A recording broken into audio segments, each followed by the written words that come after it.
dentro de lo que era el marco del certamen literario, ¿sí? Este es uno de los 3 conversatorios que se van a llevar adelante en este año, en el 2024, para un proyecto que viene el proyecto se llama Comunidad de Docentes Escritores, que recién hablando un poco con Sergio, yo decía este nuevo proyecto, pero en realidad no es uno nuevo, sino es una continuidad.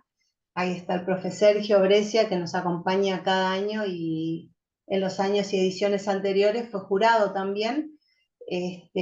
Así que bueno, este proyecto que se va a encarar este año, vuelvo a repetir el nombre, Comunidad de Docentes Escritores, es una continuidad del certamen literario que conocíamos nosotros, después de 17 ediciones que se llevaron consecutivas a cabo a lo largo de todos estos años. En ADIA, bueno, vamos a empezar con este proyecto. Después le paso la palabra al profesor Sergio, que nos va a contar con más detalle de qué trata. Y también hoy la tenemos a la profe, que ya la conocen, a la profe Teresita, que nos acompaña en varios talleres, digamos, que, que lleva a día adelante. En esta primera instancia, en este conversatorio, bueno, son 3, y en este se va a encarar, se va a abordar uno de los ejes, eh, que ya les digo cuál es, porque, bueno, la tecnología puede fallar a veces, y se me había apagado la máquina. Bueno, vamos a empezar con el primero, que La crisis educativa. Ahí está, gracias Sergio. Pues estoy peleando con la máquina. Y abordar la historia de las crisis educativas. Exactamente. Si me permite. Sí, Si me le doy la palabra. Muchas María. gracias por estar y por participar en este espacio. Ahora les cuento un poco la modalidad y le paso la palabra a Sergio.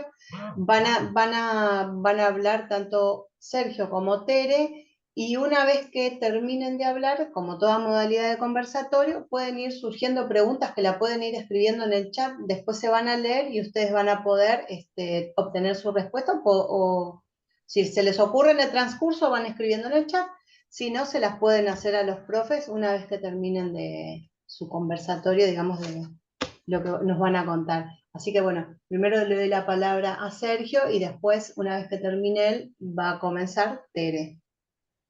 Ahora sí. Bueno, gracias Mariela. Bueno, De nada, nada. primero, gracias a ADIA por convocarnos un año más. Hace 17 años que estamos colaborando con ADIA para que todos los docentes que se interesen entren en este fascinante mundo de la producción escrita, de nuestras reflexiones, de nuestras historias pedagógicas, que no es otra cosa que contar nuestra historia cotidiana en las aulas, en los patios. A lo largo de muchos años hemos abordado temas de la discriminación, hemos abordado temas de Malvinas, hemos hablado de Paulo Freire y de tantos otros temas que fueron surgiendo de la inquietud tanto de los afiliados como de las distintas comisiones que se fueron sucediendo en ADIA. Después de 17 años conversando con la comisión directiva, nos pareció oportuno avanzar un punto más y que ya este proyecto de escritura colectiva deje de ser competitivo para pasar a ser colaborativo. O sea, todos los docentes que se interesen por esta propuesta van a aparecer en pie de igualdad en un libro que editará ADIA como lo hace todos los años. Nada más que esta vez trabajaremos con una modalidad mucho más activa y de acompañamiento para poder producir un ensayo breve que comenzaremos a producir al cabo de los 3 conversatorios. Cuestión que durante los meses de septiembre y octubre, todos los participantes tengan tiempo de hacer distintas versiones y yo los iré acompañando para que puedan volcar sus mejores ideas en un ensayo breve, en un texto que después de editado sea publicado en el libro que tome la posta del tradicional certamen literario. O sea, todos seguimos escribiendo y la comisión de ADIA no tuvo mejor idea que ponerle a este proyecto de comunidad de escritores docentes o de docentes escritores.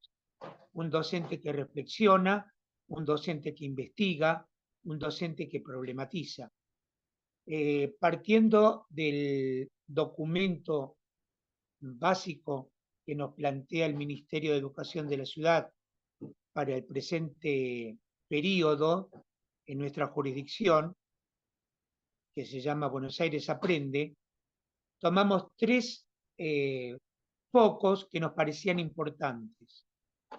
Tres ejes que no tienden a reproducir lo que dice el documento, sino que tienden a dar respuestas a los planteos que el documento propone de una manera expositiva, pero que nosotros lo problematizamos con las experiencias que tenemos en nuestras aulas.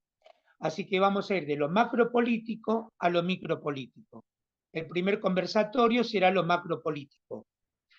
Cómo se han desenvuelto las sucesivas crisis educativas a lo largo de la historia del sistema educativo. Y para eso, qué mejor que la presencia de Teresita, que tantas veces nos ha acompañado y que este año da el puntapié inicial para esta práctica reflexiva. ¿Qué tenemos que ver nosotros con las políticas educativas en materia de educación? ¿Qué tenemos que ver nosotros en la medida que implementamos o no esas políticas educativas que vienen de la autoridad política?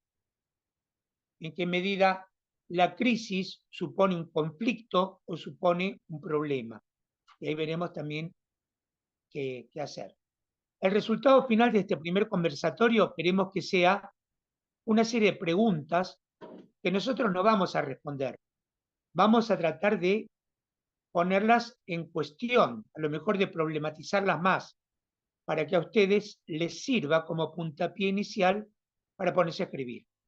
Porque el ensayo breve que nosotros les proponemos este año como género de escritura es precisamente hacernos una pregunta que nos movilice y que la tratemos de responder a lo largo de un texto expositivo. El segundo eje, el segundo conversatorio, será Escuelas en Foco. Este título está presente en el documento que antes nombrábamos, pero que nosotros vamos a tratar de actualizar. ¿Qué supone hoy en día gestionar una escuela, o dirigir una escuela, o administrar una escuela? Todos estos verbos todas estas acciones han sido siempre prevalecientes en las miradas de distintas políticas educativas. Eso se da en la dimensión escuela, lo que podríamos decir una dimensión mesopolítica, o sea, entre la macropolítica de las leyes, de las disposiciones ministeriales, y lo que será el nivel áulico, que es el nivel de concreción del currículum y de las políticas educativas. El aula. Y ahí vamos a tratar de trabajar y de reflexionar sobre algo que nos urge, algo que nos preocupa, que es el papel de la escuela como alfabetizadora. ¿De qué manera la escuela puede hoy en día dar respuestas a las demandas de alfabetización de una sociedad multiforme, muy desigual, atravesada por la tecnología, pero no como forma de alfabetización, sino como forma de uso y consumo? Así que bueno, estas van a ser las tres miradas. Tendremos hoy el primer conversatorio con la profesora Teresita. el próximo lo tendremos el 26 de septiembre y el último, no, perdón, el 26 de agosto y el último el 2 de septiembre. Concluidos los 3 conversatorios, cada uno de ustedes tendrá un intercambio con nosotros para ver qué tema elige y qué orientaciones vamos dando para que pueda producirse ese hermoso texto fruto de la reflexión y de la investigación de ustedes. Así que bueno, yo agradezco a Adia que un año más nos haya convocado, agradezco a toda la comisión que siempre está buscando nuevas formas de participación de sus afiliados. Y ahora sí, invitamos, si les parece, a Teresita para que, bueno, nos haga una primera introducción de las políticas educativas, de las crisis recurrentes, de problemas que creímos en algún momento solucionados a través de una ley de educación, pero se barría debajo de la alfombra y los problemas emergían con más severidad en las próximas políticas. Y siempre esperábamos cuestiones casi fundacionales. Así que bueno, bienvenida Teresita. Bueno, muchas gracias Sergio, muchas gracias Mariela, equipo de ADIA, por la invitación. Bueno, es un conversatorio, así que seguramente vamos a charlar algunas cuestiones de las políticas públicas, cómo se fueron configurando. Mi nombre es Teresita Orlando, soy profesora y licenciada en Ciencias de la Educación en la UBA, y bueno, tuve la suerte de tener grandes profesores que de alguna manera nos ayudaron a tener una mirada ampliada. Pero bueno, voy a compartir algunas slides, porque de alguna manera me organizan un poco las ideas a mí también. Hablamos de configuración de políticas públicas y hablamos de educación. Cuando hablamos de políticas públicas, estamos hablando no solamente de decisiones políticas, sino de decisiones políticas pensadas para un territorio nacional, para que sean públicas, para que sean para un grupo, para una totalidad. Por eso es que arrancamos este conversatorio pensando en que las políticas se van configurando no solamente por una cuestión acontecimental, siguiendo una línea temporal, que la vamos a ir siguiendo, sino también que las políticas a veces se enlazan, se entraman, y aunque parezcan contradictorias unas con otras, termina habiendo puntos de continuidad y puntos de ruptura con las políticas anteriores. O sea, no siempre cuando pensemos en un nuevo proceso en este momento, los diferentes momentos que vamos a ver, vamos a pensar que lo anterior está finiquitado, sino que lo anterior sigue funcionando, el sistema público y las políticas públicas tienen inercia, son inerciales, hasta que se consolida nuevos procesos en las nuevas políticas. Por lo tanto, vamos a trabajar un proceso que tiene que ver con el concepto de nación, un proceso que está pensado más desde el eje del trabajo, desde la conceptualización del trabajo, y un último momento pensado más como mercado y como sujetos sociales. Así que bueno, vamos a iniciar con el primero de los procesos en donde se configuran políticas públicas en la educación, que tienen que ver con el surgimiento del Estado-Nación, de los Estados nacionales. Los Estados nacionales en nuestra región y América Latina son a fines del siglo XIX y principios del XX. Esto no quiere decir que los estados nacionales es un proceso global, viene desde fines del 1600, con las incipientes industrializaciones europeas, primera fase y segunda fase de la industrialización, pero a nuestro país llega obviamente con la Constitución Nacional, 1853, lo hemos estudiado nosotros en el profesorado muchísimo, porque es la aparición del sistema público educativo desde lo nacional, para todo un territorio. No es que antes no hubiera escuela, sí, había escuela, pero era algo más local, algo más de índole de territorios más pequeños, y no había una configuración de un territorio nacional como hubo en 1853. Pero la consolidación del territorio nacional no es en ese año, sino recién vamos a hablar de proceso nación a nivel política pública en educación a partir de 1880. Fíjense que pasan muchos años para que esto se vaya consolidando. Y para ello fue necesario un modelo económico que pensó a la educación de determinada manera, y el modelo económico fue un modelo económico que podemos nombrarlo como modelo económico agroexportador, con una idea de enganchar nuestro país a la orden internacional como exportación de materias primas del agro, maíz, trigo, cebada, centeno en general, y con la necesidad de que para que esto suceda se necesitaba un dispositivo moderno que diera cohesión social e identidad nacional, que fue la escuela. La escuela fue el dispositivo político más importante que tuvo ese modelo para homogenizar y dar cohesión social a una sociedad que, para poder funcionar este modelo, se había traído muchísima gente, inmigrantes europeos a nuestro país, muchos de los cuales nosotros mismos tenemos esa ascendencia.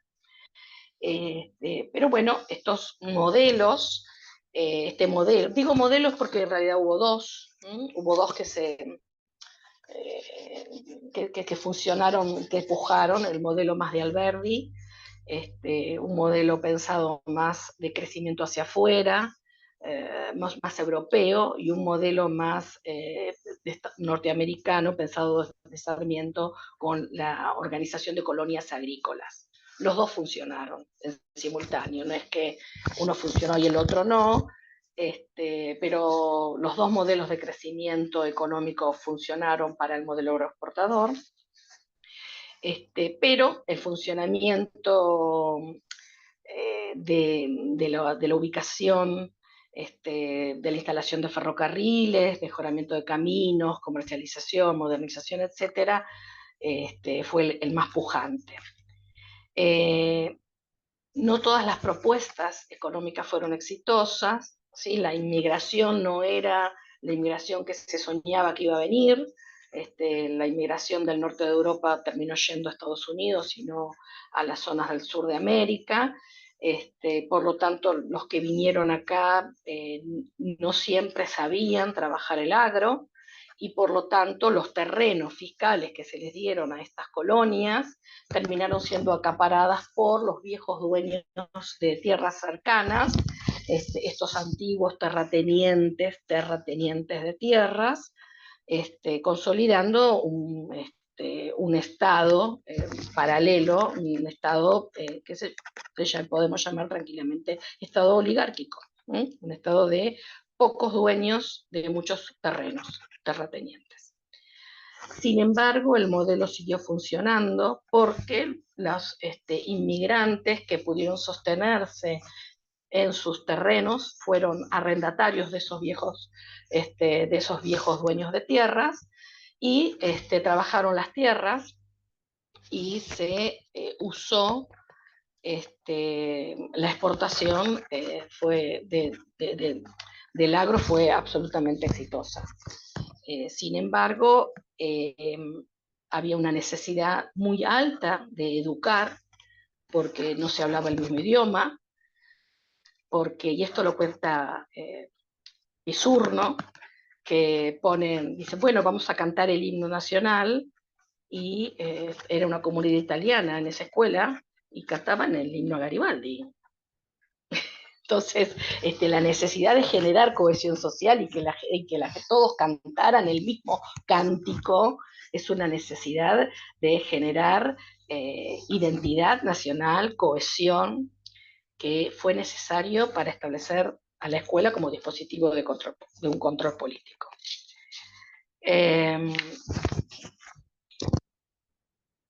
Obviamente para que esto funcionara, se generaron muchísimas leyes y códigos, código civil, código penal, Dalmacio Vélez Alfina en el medio, se escribió para normativizar y homogeneizar a la ciudad, a la sociedad, porque si no, cada grupo social tenía su norma, tenía su funcionamiento, su entender, cómo funcionaba la sociedad, y de esa manera no se podía construir el Estado-Nación.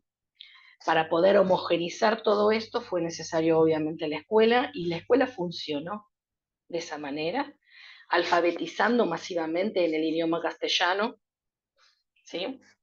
Generando un panteón de próceres para honrar, generando fechas patrias, proponiendo fechas patrias, proponiendo efemérides para generar cohesión, identidad, dar continuidad. Es interesante ver cómo se empiezan a nominar las calles en forma cartográfica, poner nombres en las calles, que también genera identidad nacional. Entonces tenemos el sector donde están todos los próceres de Mayo y están todas las calles del panteón de los próceres de Mayo, generar rituales de los actos escolares parecidos a los rituales militares, y obviamente generar también la deuda con los muertos, ¿no? El honrar el panteón de los caídos y el honrar la deuda con los muertos. ¿Cómo ¿No se funciona escucha? la alfabetización? Sí, ¿vos me escuchás? Sí, la alfabetización funciona porque hay una ley, que es la ley 1420, que es la que hace que el engranaje se comience a masificar la necesidad de los niños tienen que ir a la escuela. Y en ese momento, la escuela funciona como como contracultural. Es contracultural porque lo cultural es las diferentes sociedades, los grupos ingleses, los grupos italianos, los diferentes grupos italianos, porque vinieron de diferentes lugares de Italia, los diferentes grupos, los polacos, los húngaros. Entonces, establecer que la escuela alfabetice de una determinada manera funcionó como contracultural a la familia, que quería educar como ellos querían, y a lo religioso también. De hecho, todas las leyes que se proponen de matrimonio, de registro civil, son leyes que van en contra de que antes se anotaran a los niños a través de la iglesia. Y la educación fue pública, no lo era, en primaria claramente, obligatoria, suponía que el Estado tenía que obligar, esto no se cumplió, estas fueron las grandes deudas que deja este proceso, y gratuita.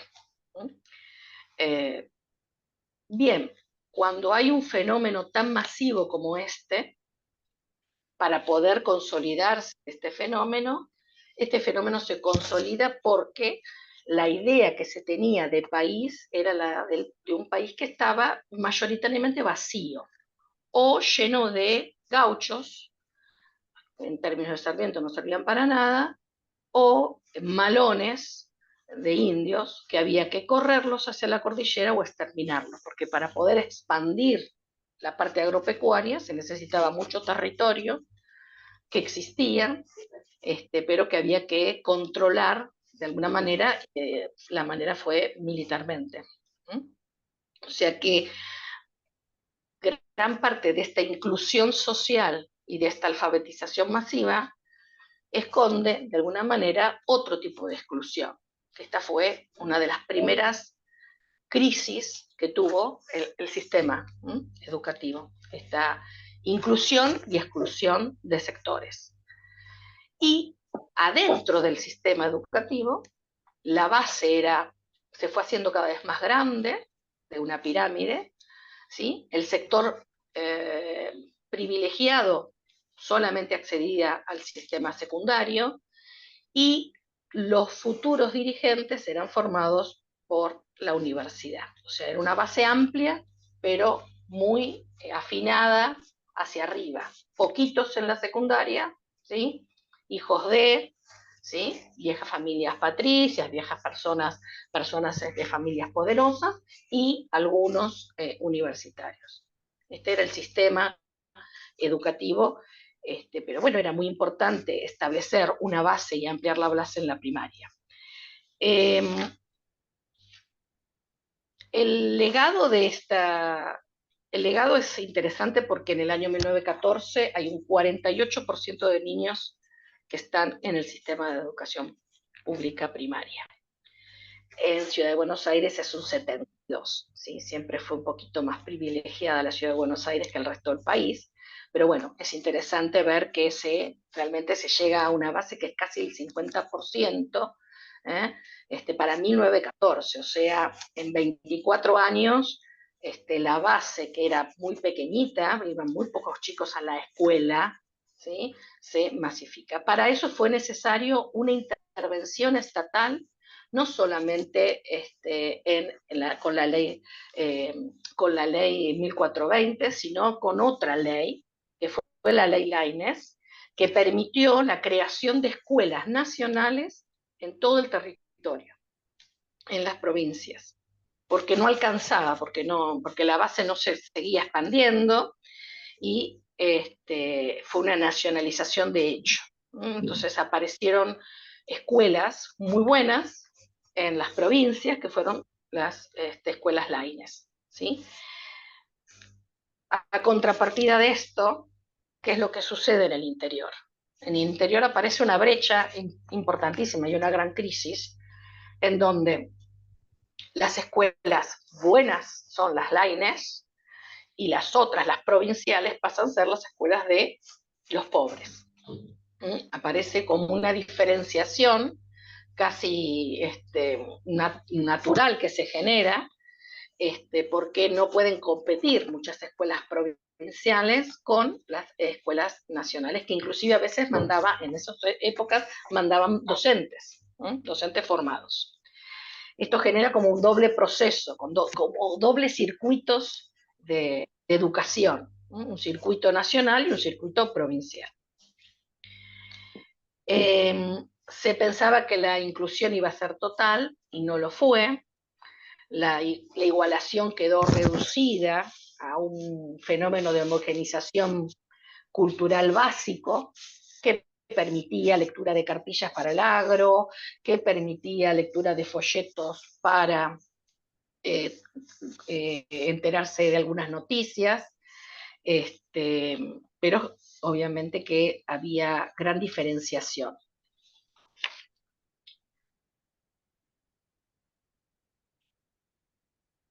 Bien. El segundo proceso es más, es posterior a este modelo, es cuando este modelo agroexportador comienza a fallar, porque obviamente está en el medio la crisis del 30, una crisis que demuestra el agotamiento del modelo agroexportador, no se exporta, la crisis es mundial, no es solamente en nuestro país, no se exporta, por lo tanto se necesita hacer tiene que haber una reconversión de todo el modelo económico hacia una industrialización interna.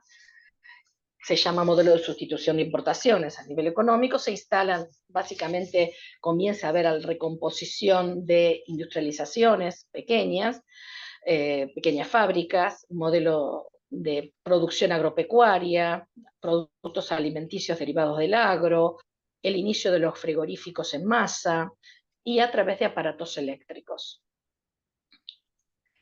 La idea de la posguerra, de la Primera Guerra Mundial, genera algunas ideas de paz, libertad, más que de sentimientos nacionales, que la guerra había generado como una situación de exterminio. En este contexto se suponía algunas cuestiones de cambios económicos y surge en la década del 40 el peronismo, que de alguna manera va a cuestionar este viejo modelo agroexportador, que no redistribuyó el ingreso, que no democratizó como había prometido el poder político, y que empieza a interpretar a su manera las demandas sociales, las laborales, las educativas y las de vivienda a través de 2 planes quinquenales.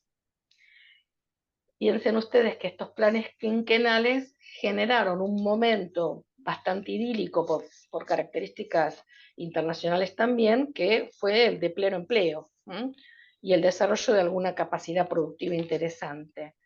Esto fue entre el primero y el segundo plan quinquenal. Después ya, bueno, no fue bueno el modelo, no empezó también a echar agua. ¿Qué pasa entonces con la educación en este segundo proceso en donde se empieza a pensar en el trabajo, porque el lema es el trabajo industrial? Entonces, lo que se propone es que la escuela es el motor de la productividad. Más escuela, más productividad. En el proceso anterior era más escuela, mayor cohesión política y social, ¿no? Mayor construcción de nación, ¿sí? Aglutinar el idioma, aglutinar el panteón, el anterior, ¿no? Aglutinar el idioma, aglutinar el panteón de los héroes, el panteón de las deudas a los muertos, ¿sí? El himno, todo lo que da cohesión social en su momento.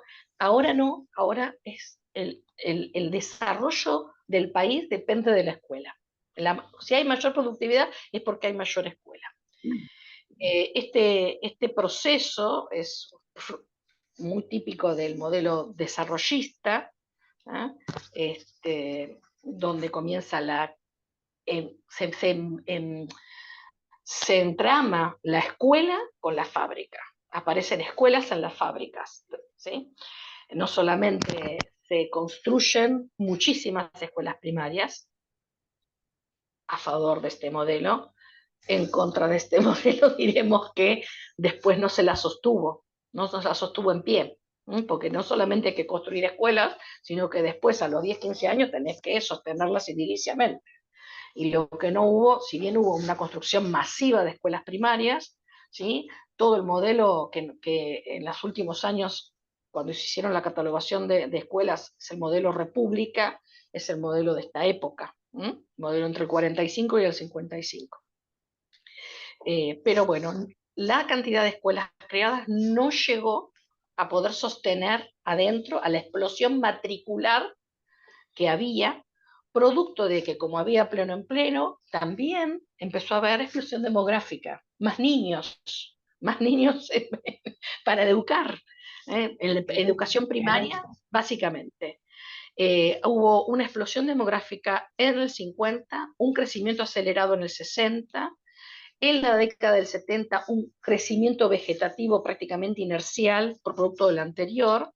Pese a esto no se sostuvo con la gran construcción de escuelas que hubo, no se pudo sostener a todos los niños adentro porque no alcanzaba. Así que la educación primaria ocupa en ese momento los 2/3 de la población educable, pero no la totalidad. Pasamos de un 50%, ¿se acuerdan de 1914? ¿Sí?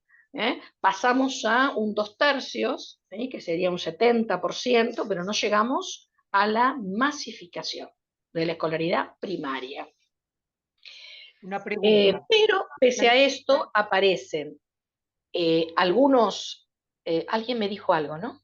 Yo no escuché. Sí, no, una Disculpa, preguntita. Sergio, sí. Sí, este periodo también puede ser que concuerde con la teoría del capital humano, o sea, Ahora formar vamos a ver recursos. dos modelos que funcionan. Funciona el de los recursos humanos y funciona el de capital humano. Son dos diferentes. Uno es más de índole socialista y el otro es más de índole liberal. ¿Mm? Así que, pero los dos funcionan en este momento y es el modelo desarrollista pleno. ¿Sí? Aparece esto que decía la escuela fábrica, la UTN, Universidad Tecnológica Nacional, que antes se llamaba Universidad Obrera Nacional, y aparece algo muy interesante que es las escuelas privadas, es el auge de escuelas privadas. Porque como no alcanzan las escuelas públicas, aparece la posibilidad de las escuelas privadas. Y aparece, se desarrolla, hay un gran desarrollo de escolaridad privada. El modelo económico, como acá decía Sergio, sí es el modelo desarrollista con dos postulados que son diferentes. Uno es el de los recursos humanos, que dice que la propuesta educativa tiene que combinarse con la demanda de mano de obra del sector productivo, o sea, tiene que estar muy imbricada con el sector productivo.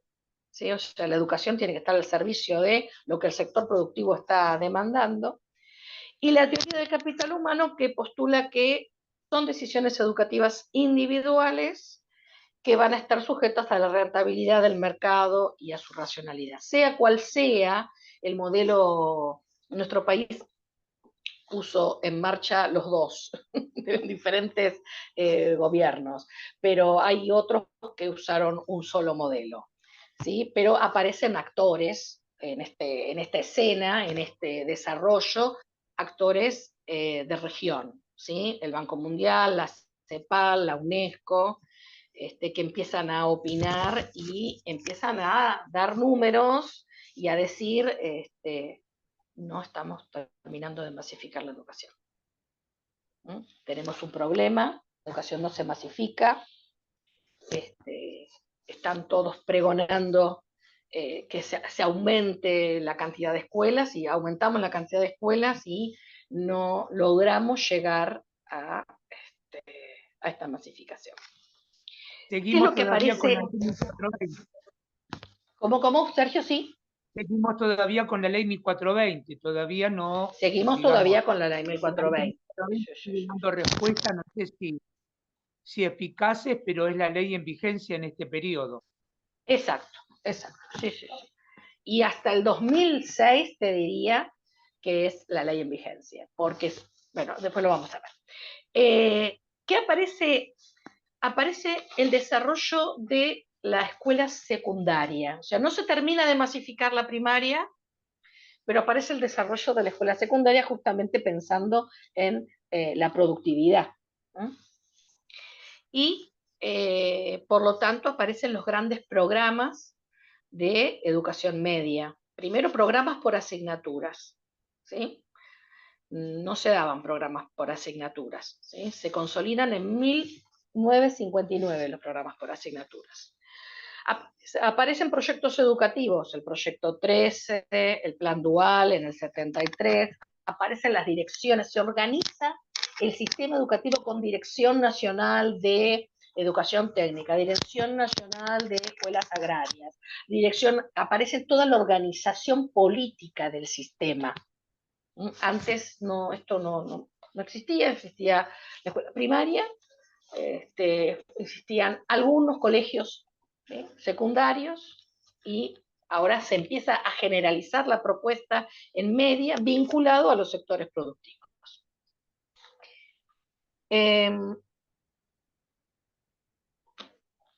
Más allá de lo que de la amplitud que va teniendo a nivel educativo este proceso de pensar la educación vinculada al trabajo, el Estado, que se pensaba podía resolver algunas cuestiones, generó bajos salarios, hubo descreimiento de la propuesta. Si bien hubo muchos planes, muchos proyectos pilotos, hubo un desarrollo muy alto de la inequidad en las escuelas. Hubo sectores medios que pudieron acceder a estas escuelas medias y algunos pocos a la universidad, pero la brecha se fue haciendo, se fue ampliando. Costaba, había mucho abandono de la escolaridad, muchos niños ingresaban al sistema, había mucha matriculación, ¿sí? Pero en tercer grado las familias consideraban que, bueno, ya sabe lo que tiene que saber, no es necesario que siga la escolaridad, puede ya empezar las mujeres a acercarse a coser, a la costura, no se ve la necesidad de la continuidad. Entonces podemos hablar de 2/3 en la escuela, ¿sí? En primaria, pero no podemos hablar de 2/3 en la terminalidad de la primaria. Ahí ya la numérica va diferente, porque hay mucho abandono, muchísimo abandono. Por eso estamos hablando de inequidad. Un dato para recordar, Teresita, es que el Ministerio de Educación era un ministerio a cargo de escuelas en aquella época. Claro, No como ahora. claro. Desde la ley Lainez, el Ministerio de Educación tiene escuelas, ¿sí? Y la educación media estaba también en manos de la nación. De la nación, sí, sí. A lo mejor muchas chicas no conocen es que para entrar a las escuelas medias que dependían de la nación había que dar examen de ingreso, lo que las volvía más selectivas, como el ingreso a la universidad, ¿no? Tal cual, tal cual. Bien cerrado el cuello de botella, porque no había articulación entre los sistemas tampoco. Y al contrario, una forma de tener pocas gentes en los niveles superiores. ¿Sí? Bien. El último proceso es un proceso que vamos a poner un año como el año de la década del 80, pero no vamos a pensar que es exclusivamente de eso, podemos ponerlo si quieren 76, pero más o menos ronda en esa etapa y hasta no. Obviamente hay un momento que va más allá de nuestro país también, que tiene que ver con golpes de Estado, ¿sí? Donde se censuran contenidos, etc. Y obviamente la vuelta a la democracia genera la necesidad de volver a plantear el desafío en la educación, con cambios en el modo de trabajar, de pensar una economía desde lo global, que se incluya en el mercado, con algunos temas de regulación y crisis. La UNICEF dice que la década del 80 fue la década perdida para la infancia. Hay prácticamente un aumento en esa década de 274% de denuncias sobre maltrato de niños, ¿no? Sobre el efecto de menores y adultos, menores y alumnos. Y la escuela fue un lugar en donde fue escenario de diversos actos de violencia, ¿no? Que hay un informe interesante del Senado de la Nación en el año 96 que cuenta esta situación. El modelo económico tiene que revertir el deterioro de la oferta educativa. Sin embargo, los salarios, para poder revertir el endeudamiento del periodo de la dictadura militar, la variable de ajuste de este endeudamiento fue los salarios. O sea que hay un deterioro. Si en el anterior En la parte final hubo un deterioro de los salarios, ahora, en la vuelta a la democracia, la variable de ajuste justamente fueron los salarios, y los docentes, piensen ustedes en aquella marcha, la carpa blanca, etcétera, ¿sí? Y el salario docente no quedó afuera, al contrario, fue uno de los que más se ajustó. La tasa de escolaridad, sin embargo, fue ascendiendo, o sea que en primaria hubo cada vez más alumnos, la sociedad interpretó que los niños debían pertenecer, debían quedarse más tiempo en la escolaridad. La escuela también resultó quizás más atractiva. Y en primaria se comienza a dar el fenómeno de la masificación real, en primaria. Vamos a llegar a un momento cercano al 2010, en donde hay como una masificación casi del 100% en primaria a nivel nación, pero esto arroja que en el interior del sistema comienza a haber grandes diferencias, ¿sí? Grandes diferencias de equidad y de calidad, ¿no? Entonces se segmenta hacia adentro, esto lo refiere mucho Braslavsky, Karchowski, etcétera, cuando hacen los análisis de la década del 90, de la década del 80, de la década del 90, sobre educación, dice, sí, ampliamos, masificamos, pero la brecha se hace adentro. Escuelas buenas, que tienen un circuito de padres que van llevando a esas escuelas, y otras escuelas que son las no tan buenas, ¿no? Para no decir malas. Y se amplían los circuitos en media, ¿no? Esto me parece que algo de lo que vos decías acá en esta época, media empieza a ser accesible, ¿no? A los jóvenes. Esto quiere decir que ingresan, no que egresan. Media accesible, acceso.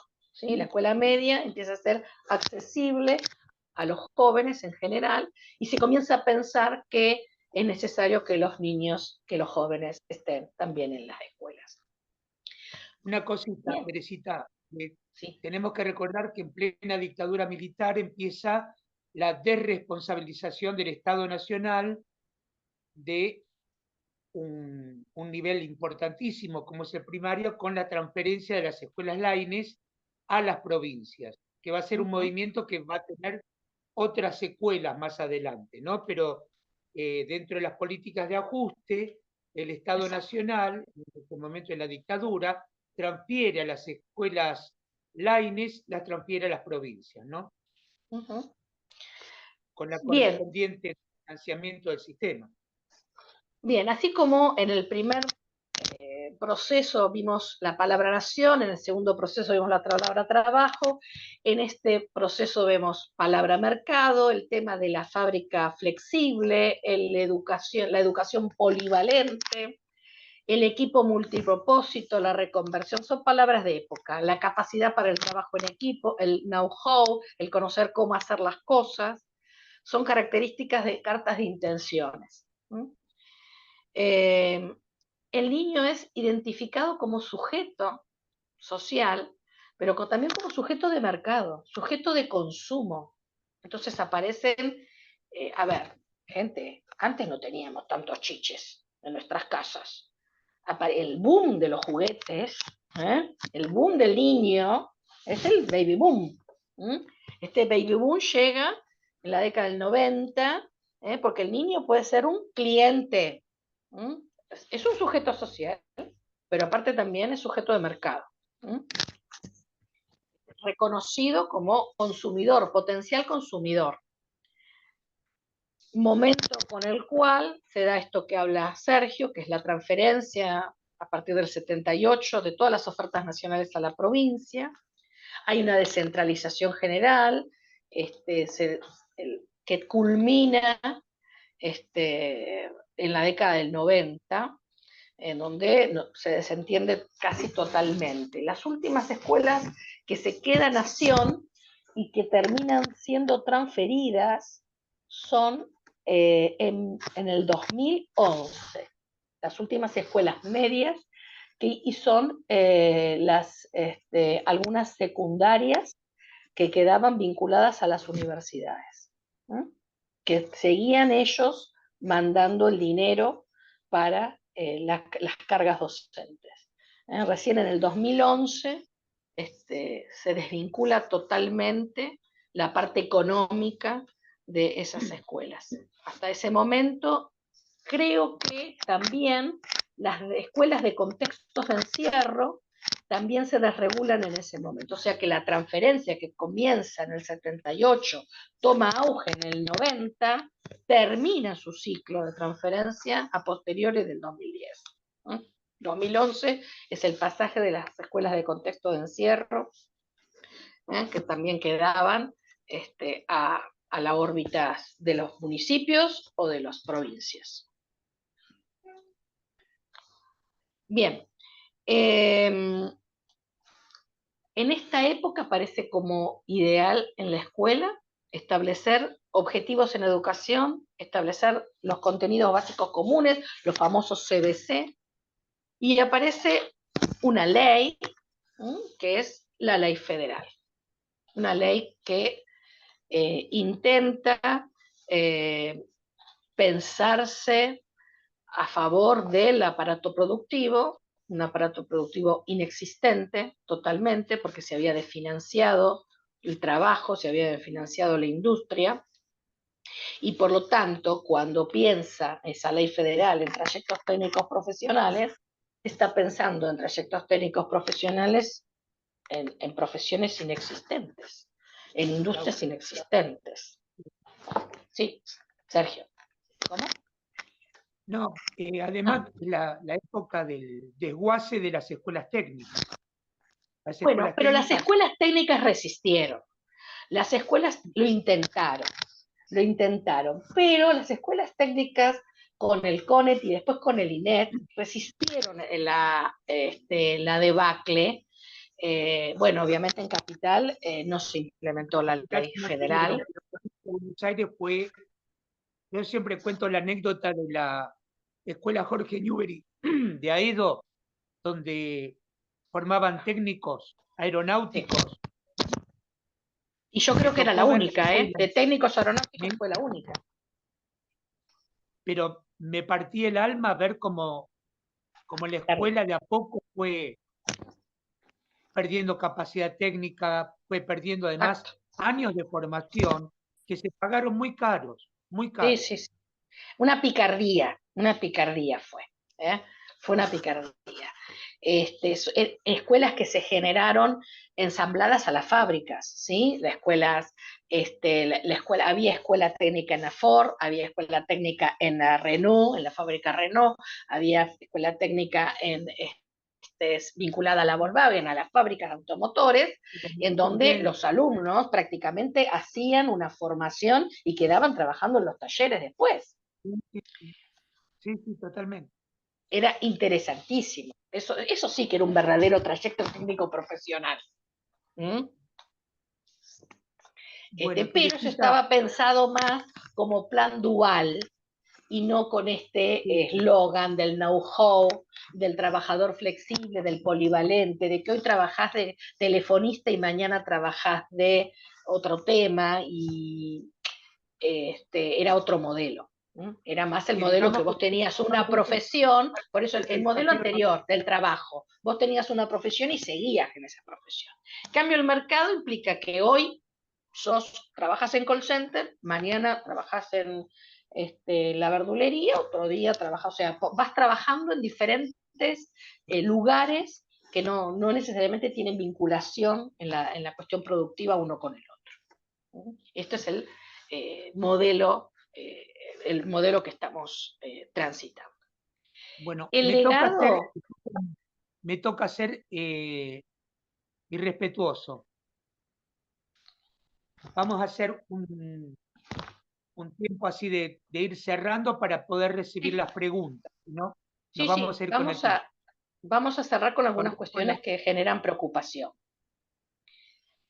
Yo no sé si lo pueden ver. tenemos, así como dijimos que estos nuevos actores con el segundo modelo empezaron a funcionar, también sabemos que empezaron a hacer evaluaciones, ¿sí? Tanto de la Argentina y de América Latina, ¿sí? Tenemos evaluaciones, por ejemplo, de lectura, de las pruebas ERCE, ¿sí? En tercero y en sexto grado, y si ustedes se fijan, vemos un buen nivel de diversidad textual y de comprensión lectora en tercero, y una depresión importante de esos niveles en sexto grado.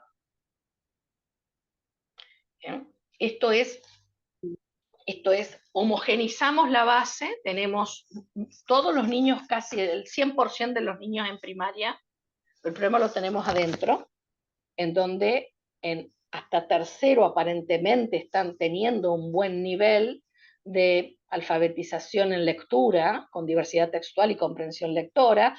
43 es un número interesante, inteligente, comparado con el resto de América Latina y Caribe, que tiene menos, ¿sí?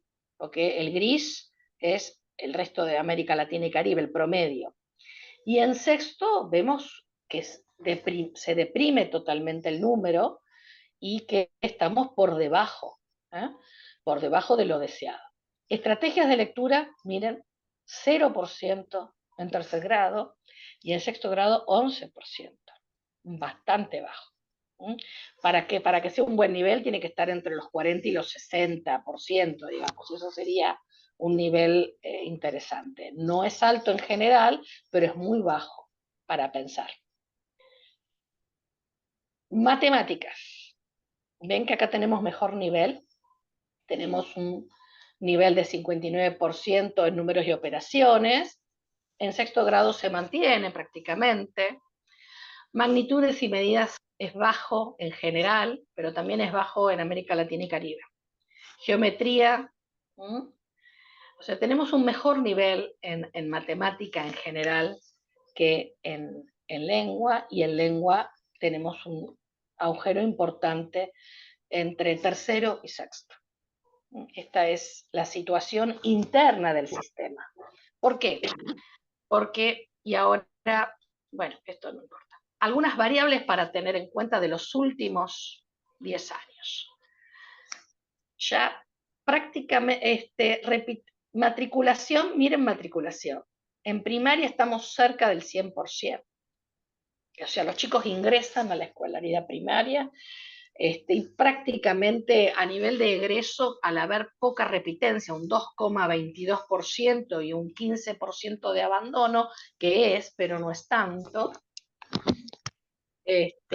porque son tasas, así que estamos con una numérica interesante a nivel de matriculación, poca repitencia. En secundaria falta todavía masificar, porque se entiende masificación cuando estamos en la índole de los 98%, ¿sí?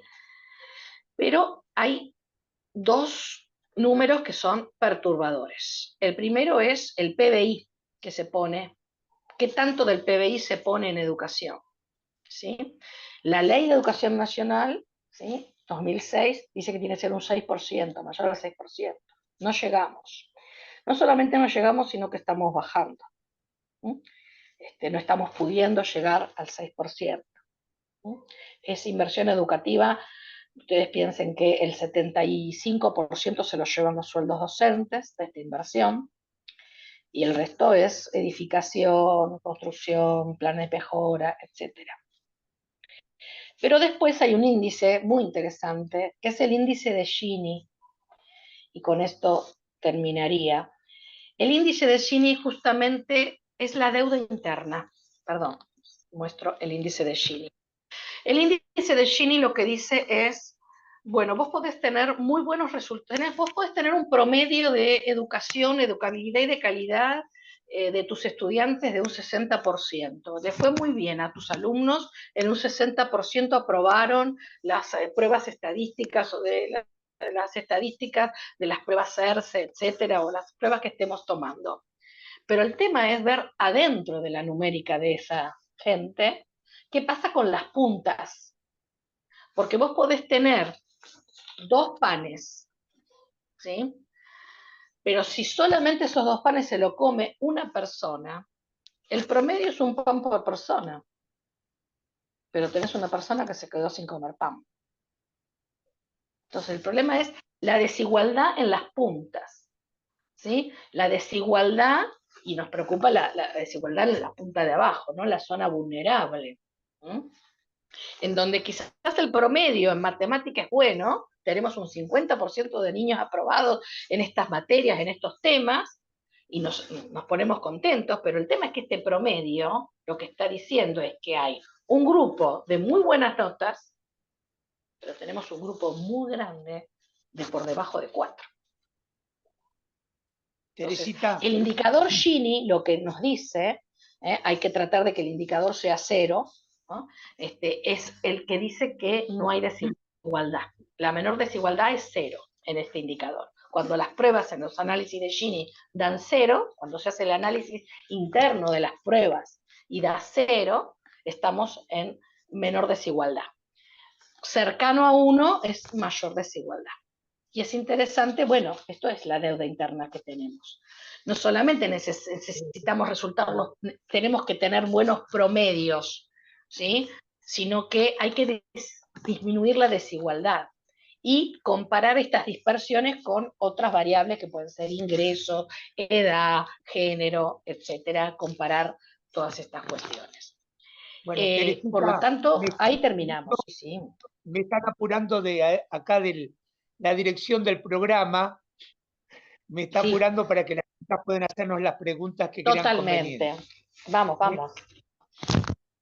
Bueno, chicas, las escuchamos. ¿Qué dudas hay? Y después nos quedan los últimos 5 minutos para contarles cómo sigue esta historia. ¿Qué preguntas pudieron haber surgido de todo esto que se habló? Porque Teresita, la verdad que se esforzó en hacer una síntesis muy, muy, muy clara, muy ilustrativa de lo que fue el devenir de casi un siglo y medio de educación argentina. Así que bueno, ¿qué preguntas les parece que podrían, yo no sé para que las respondamos ahora, pero que se les hacen a ustedes y que podrían a lo mejor señalarnos a nosotros un contexto para comenzar a explorar este mundo de las políticas públicas en materia de educación? Las evaluaciones tendrían que tener, ahí hay una. A ver si la podemos poner de Ah, nuevo. ¿La pueden espera, leer? yo no la puedo leer, a ver. A ver, ya mismo la pongo. Un minutito, ¿eh? ¿Quieren que lea?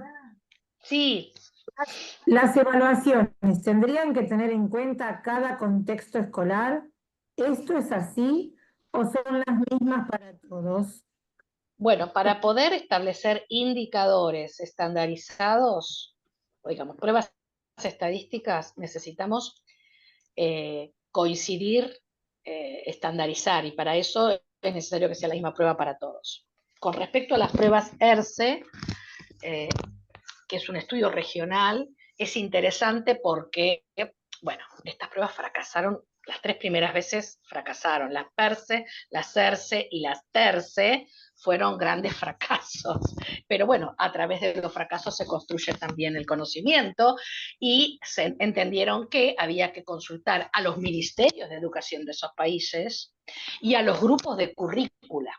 Entonces las ERCE, que se tomaron en el 2019, se construye en base a la unión de los 14 países, se pusieron de acuerdo en qué cosas se iban a evaluar, qué currículum y qué toma se iba a hacer, para que fuera homogénea y poder comparar, ¿sí?, entre países también, que poder estandarizar, pero aparte que fuera realmente posible de hacer, porque a veces nos llegaban unas evaluaciones que de contenidos que no eran propios de nuestro currículo.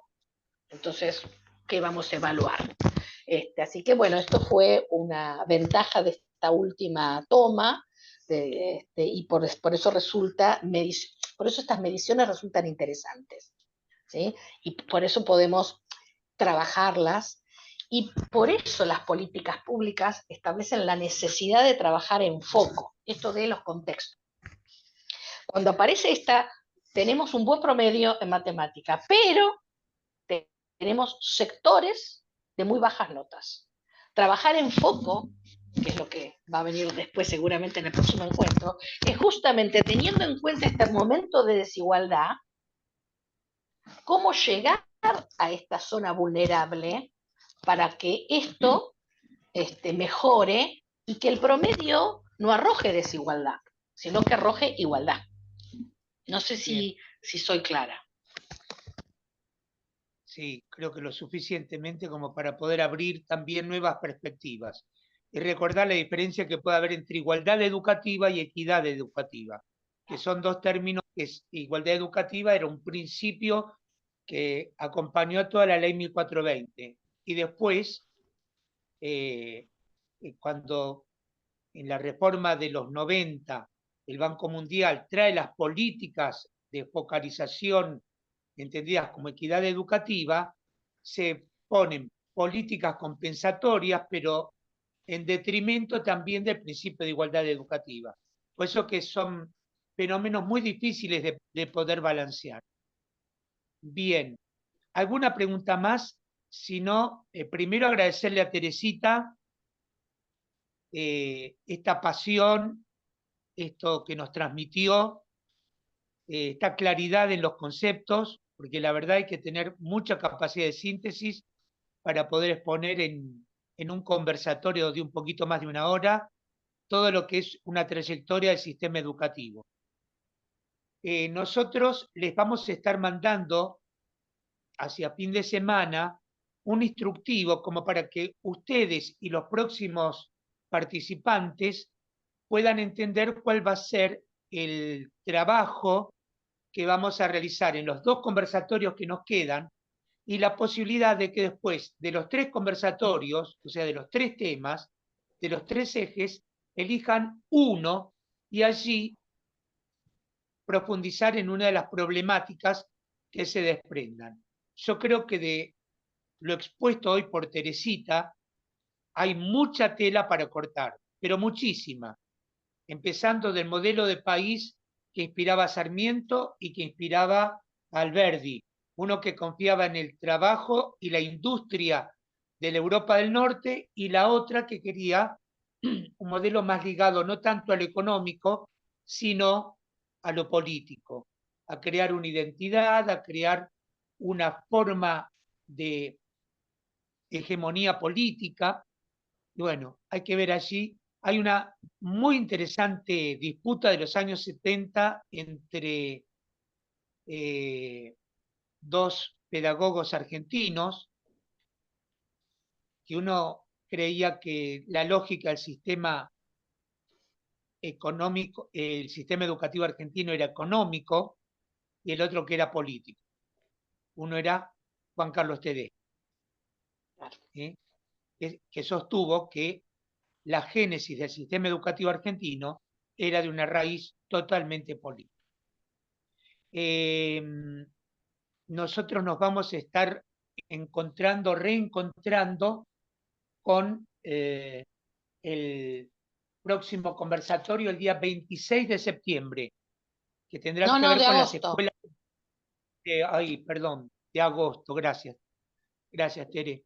El 26 de agosto vamos a estar